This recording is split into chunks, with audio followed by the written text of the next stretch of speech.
He's one of the greatest writers about piano, its literature, and its history. And he wrote a book recently about Van Cliburn himself. We are so delighted to have you here. Thank you. Thank you so much for having me. This is When the World Stopped to Listen, and it's the behind-the-scenes story of what happened in 1958 when Van won the Tchaikovsky in Moscow. And this is my gift to you. Oh, my goodness. I want you to have Thank you so much, That's Stuart. so sweet of Since you. we're on this topic, can you paint a picture of what the world was like back in 1958, socially, musically, politically? Well, I mean, we know that's the purpose of the book, but... But to sum up here for our viewers. well, it was the height of the Cold War. 1957, the Soviets launched Sputnik satellite. And school kids like me were diving under desks. Yes. You know, there was a famous motto, duck and cover. And as if slipping under your desk was going to protect you from nuclear warfare. But in any case, people were looking to the skies and wondering if bombs were about to fall because the Soviets had put this satellite into space. And the next year, 58, they launched this Tchaikovsky competition. And the purpose was to show that not only were they ahead in science, but they also had the best artists. And lo and behold, this skinny kid from Texas named Van Cliburn showed up and won. And it was unheard of. The world was stunned. It changed everything temporarily. Well, we've heard about corruption in music competitions, Yes. and obviously producers of competitions aim to erase any form of corruption, especially here at the Cliburn. Yes. But back then, we've heard it was a bit more prevalent. What sort of corruption existed that made this so special? Soviet competitions were known for corruption. I mean, there was no such thing as a fair competition. And in fact, even Richter, Sviatoslav Richter, their great pianist, was refused first prize in a competition because he had German lineage. So, I mean, it actually just was kind of crazy and disgusting.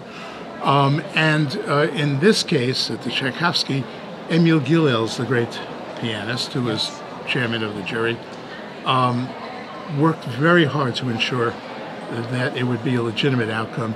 And in fact, he was the one who went to Khrushchev and said, we have to give it to the American. And Khrushchev, the official story is that Khrushchev said, well, is he the best, then give it to him. That's not what happened. Khrushchev gathered his advisors around and there was a vigorous debate. Really? And there were nationalists who said, we can't give it to an American. Are you crazy? This is Soviet pride is at stake. And then there were others who said, this is the right way to go. And we're going to ensure that this competition lasts because it's going to be seen as fair. And Gilels, in fact, even said to Khrushchev, this could end the Cold War. Wow. And that entered into it as well. But it wasn't merely political. Everyone was swept away by Van's playing. So what do you think it was specifically that made Van's playing so powerful, so irresistible? Transformative. Many of the Soviet pianists set out to dazzle. And they worked very hard. They worked like Olympic athletes, you know. And Van was a different sort. He just simply wanted to touch people. And when I asked Vera Gornostayeva, who's died about a year ago, she was a revered teacher at the Moscow Conservatory, and I asked her what made Van's playing special. And she did what so many others did when I asked that question. She pointed to her heart. And I have a photo in the book of her pointing to her heart to explain what it was that made Van so special. There's that famous story, and actually I believe we watched a video of it, of his encore when he played the Russian bar song. How did that come about? How did Van even know to play a Russian bar song? Well, are you talking about the Moscow Nights? Or, yeah. Well, that was a very popular song at that time. I think it became popular around 1956 or so, and he made it his business to learn it because he wanted to reach people. You just don't see things like that every day. And Lev Lysenko, who was supposed to be the winner, and he tied for second place with Liu Shikun, the Chinese pianist. Lev visited Van in New York in '59 and taught him the words to that song. That's incredible. So that he ended up learning the words as well, That is so moving. What are some of the lessons that you've learned researching about that time that perhaps we can apply to our own day and age? Well, I think it was, people ask me if this could happen again. And I don't really think it can, because it was so unusual. You know, the tension. There was a sigh heard round the world when Van was given this award, and people just felt, you know, maybe it's not the end after all.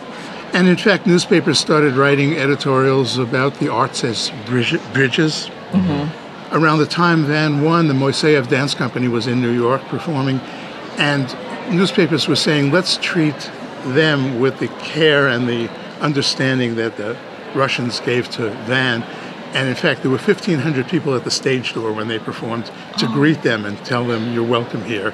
Oh, so that is the kind of ripple that was set off by Van's win. So powerful, so hopeful. Yeah. I mean, we've been hearing just subtle things happen even throughout this competition. We heard the Marseillaise performed in a cadenza to the Mozart Concerto Number 25. Yeah. But something like that is, I hope that music still has that sort of effect in place in our current world. I think it can, but you know, it's so unusual. In fact, I'm chairing a panel on cultural diplomacy on Wednesday, and I have several people coming who are doing this. They're running around the world sharing art and sharing music and so important. Helping, you know, in that way. What do you see for the future of classical music? You are yourself a musician, and in addition to being a writer, what do you envision for the future? Well, I think as long as we keep making beautiful music, then people will respond. I mean, I think people say, will the piano ever just become defunct? And I think it can't possibly. I mean, we don't think so either. No. Great music is, I think, here to stay. It's timeless. Well, we have a couple shorter questions we'd like to ask you. Okay, now you're going to ask me if I was a car, what kind of car would I be, or something like that? Slightly similar, but okay, all right, we want your instinctive knee-jerk responses. Yes, right. Stuart Isacoff, you are in the hot seat for Cliburning questions. Oh, no. All right, so who's your favorite jazz pianist? Oh, that's really hard. You know, the first pianist I ever heard on record was Oscar Peterson. Oh. And I was the last person to interview him while he was alive. Oh, wow. Oh, my goodness. And so, I mean, he has a great spot in my heart. But I studied with a man named Sir Roland Hanna, and he's also very great. And then, of course, I love all of the wonderful. I know, it's like picking your favorite child. Which pianist, living or dead, would you want to play duo piano with? Oh, I'd be terrified to play duo piano with any of them. Just pick one, though, in a dream world. Well, you know, Vladimir Horowitz. Along the lines of your car question, would you consider yourself to be more of a piano hammer or a piano string? Oh, I'm a string. Oh, I like that. Yeah, I'm a string. You know, in the book I did, Natural History of the Piano, I categorized things not according to the normal, you know, Baroque, classical, and so on. But I have categories like alchemy, the alchemists, and the combustibles, and so on. Yes. And I'm an alchemist. You're an alchemist. Got it. And what trait do you value most in your friends? In my friends, I think, you know, I don't know, does friendship not cover it? I think, you know, honesty and caring is what. It's great. Can't go wrong with those traits. Can't go wrong. Yeah. Thank you so much for joining us. Thanks for having me here. It's great to meet you. Thank you. It's lovely. Pleasure to have you.